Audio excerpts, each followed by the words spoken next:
一点点而已，对不对？啊，只差一点点它就够了。那这个时候你如果去接它接另外一个，不见得接得很好，也不见得适合接。这个时候怎么办？跟影片一样，音乐也可以变速度，点它啊，点去音乐这一轨，按右键 ，speed 这边啊，速度这边啊，然后要让它稍微长一点，就是要它对变慢，例如说我们93好了。好，但是记得什么要勾啊？这个保持音频的音调，不然的话，那个你如果变快的话会变唐老鸭，然后那个就是变慢的话会变钟楼怪人哈。好，来，我们先不勾看看好了。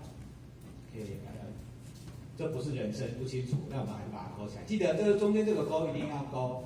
好，按确定，哎，突出去一点点，那我们再调。啊，那回到94好了，确定，哎，好，差不多了，对不对？差一点点，我们可以让它用淡入淡出把它处理掉，对不对？这个声音就 OK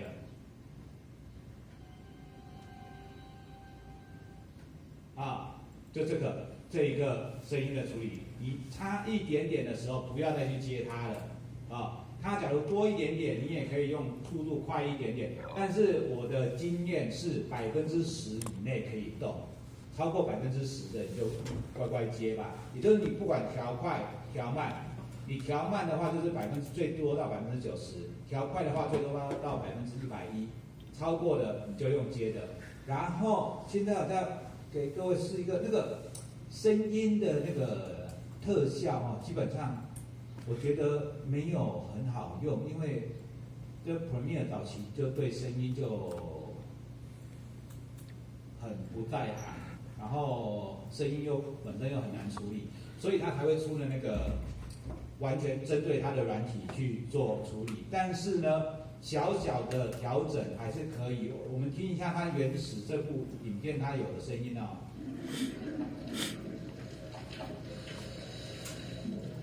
注意听，除了泡泡声跟呼吸声之外，还有那个哔哔啪啪的声音，啊，那个，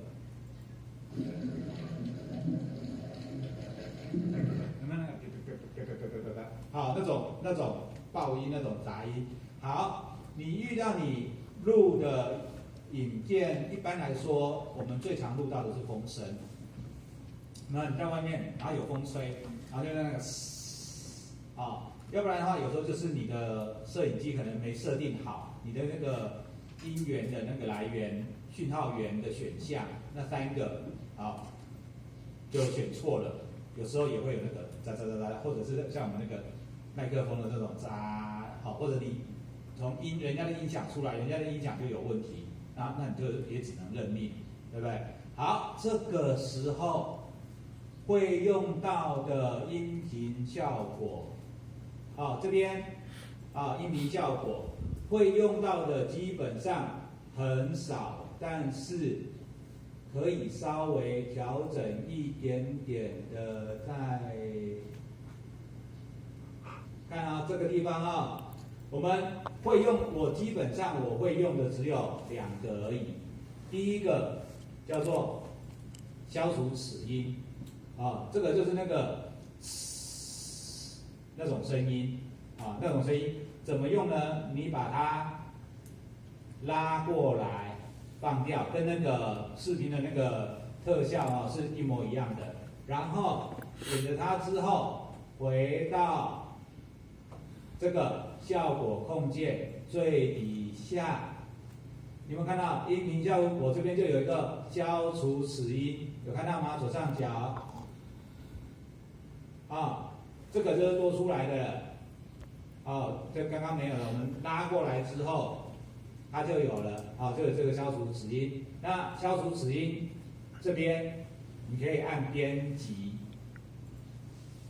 编辑之后，你会发现这边，你就可以调它的数值，调数值往哪边调会比较多，哪边调比较小，但是调的越多，你原来的声音被影响的就越大，可能越干净，你那个的声音都没有了，可是你原来讲话的声音可能也变了，所以你到底要调在多少的地方啊？你自己要去根据你的声音去试，然后还有这个中置频率这个地方你也可以去拉，啊，你也去拉，根据不同的声音去拉它，就只有这3个选项去动，你就可以稍微修饰一下你的声音，啊，这个是我们可以用到的第一个。好，那你试一下你那个调整速度跟这个消除齿音的功能。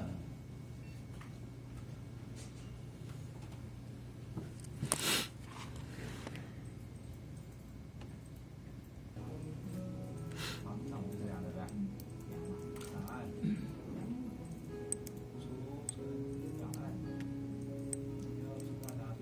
其实存在哪里不重要。好，那我们就存在这里。那我们就存在只要不是你最终的那一个资料夹里面都没关系。0203，好，用我们刚刚的加入功能那里啊，最大项目不用管它。好 ，OK 了吗？OK 了。编辑，影像，变数，定义，这个地方啊，定义这个没有问题，字取代。要打，能跳出来，跳不出来，它那个声音很大。